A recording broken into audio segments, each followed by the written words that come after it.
آپ کے بچے بھلے آپ سے پوچھیں یا نہ پوچھیں، آپ انہیں یہ ضرور بتا دیجئے کہ ہم فلسطین سے اس لیے محبت کرتے ہیں کہ یہ فلسطین انبیاء علیہ السلام کا مسکن اور سرزمین ہے۔ حضرت ابراہیم علیہ السلام نے فلسطین کی طرف ہجرت فرمائی۔ اللہ تبارک و تعالیٰ نے حضرت لوط علیہ السلام کو اس عذاب سے نجات دی جو ان کی قوم پر اسی جگہ نازل ہوا تھا۔ حضرت داؤد علیہ السلام نے اسی سرزمین پر سکونت رکھی اور یہی اپنا ایک محراب بھی تعمیر فرمایا۔ حضرت سلیمان علیہ السلام اسی ملک میں بیٹھ کر ساری دنیا پر حکومت فرمایا کرتے تھے۔ چونٹی کا وہ مشہور قصہ جس میں ایک چونٹی نے اپنے باقی ساتھیوں سے کہا تھا، اے چونٹیوں اپنے بلوں میں گھس جاؤ، یہی اس ملک میں واقع اسقلان شہر کی ایک وادی میں پیش آیا تھا جس کا نام بعد میں وادی النمل رکھ دیا گیا، یعنی چونٹیوں کی وادی رکھ دیا گیا تھا۔ حضرت زکریا علیہ السلام کا محراب بھی اسی شہر میں ہے۔ حضرت موسیٰ علیہ السلام نے اسی ملک کے بارے میں اپنے ساتھیوں سے کہا تھا، اس مقدس شہر میں داخل ہو جاؤ۔ انہوں نے اس شہر کو مقدس اور اس شہر کے شرک سے پاک ہونے اور انبیاء کرام کا مسکن ہونے کی وجہ سے کہا تھا۔ اس شہر میں کئی معجزات وقوع پذیر ہوئے، جن میں ایک کنواری بی بی حضرت مریم کے بطن سے حضرت عیسیٰ علیہ السلام کی ولادت مبارکہ بھی ہے۔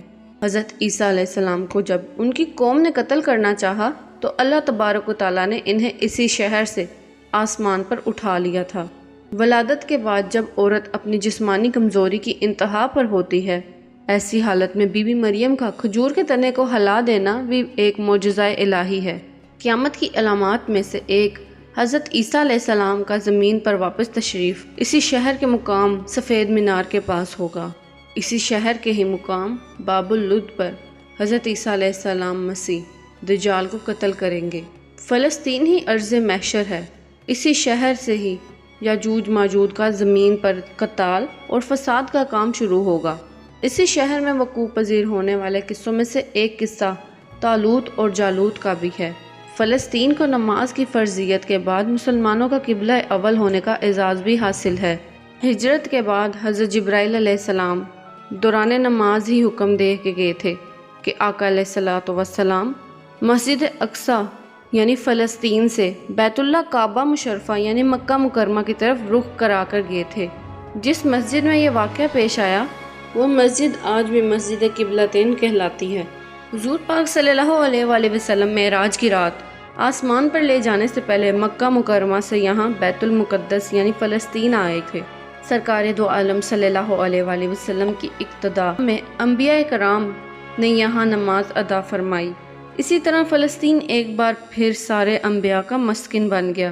سیدنا ابو ذر رضی اللہ تعالیٰ عنہ کہتے ہیں، میں نے رسول اللہ صلی اللہ علیہ وآلہ وسلم سے عرض کیا کہ زمین پر سب سے پہلی مسجد کون سی بنائی گئی؟ تو آپ صلی اللہ علیہ وآلہ وسلم نے فرمایا مسجد الحرام یعنی خانہ کعبہ۔ میں نے عرض کیا کہ پھر کون سی؟ تو حضور پاک صلی اللہ علیہ وآلہ وسلم نے فرمایا مسجد الاقصی یعنی بیت المقدس۔ میں نے پھر عرض کیا ان دونوں کے درمیان کتنا فاصلہ تھا؟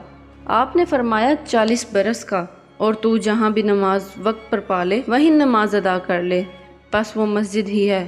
وصال حبیبنا صلی اللہ علیہ وآلہ وسلم کے بعد حضرت ابو بکر رضی اللہ تعالیٰ عنہ کو ارتداد کے فتنے اور دیگر کئی مشکلات سے نپٹنے کے لیے عسکری اور افرادی قوت کی اشد ضرورت کے باوجود بھی ارض شام کی طرف سے آپ صلی اللہ علیہ وآلہ وسلم کا تیار کردہ لشکر بھیجنا بھی ایک ناقابل فراموش حقیقت ہے۔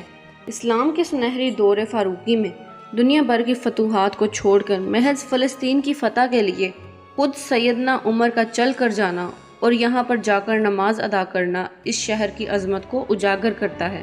دوسری بار بینا معراج کی رات بروز جمعہ 27 رجب سن 583 ہجری کو صلاح الدین ایوبی کے ہاتھوں اس شہر کا دوبارہ فتح ہونا بھی ایک نشانی ہے۔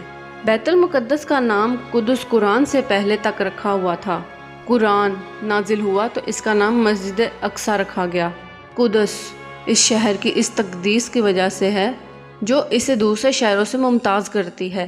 اس شہر کے حصول اور اسے رومیوں کے 5000 سے زیادہ صحابہ کرام جبر اور استبداد سے بچانے کے لیے رضوان اللہ اجمعین نے جام شہادت نوش کیا، اور شہادت کا باب آج تک بند نہیں ہوا، سلسلہ ابھی تک چل رہا ہے۔ یہ شہر اس طرح شہیدوں کا شہر ہے۔ مسجد اقصی اور بلاد شام کی اہمیت بالکل حرمین الشریفین جیسی ہے۔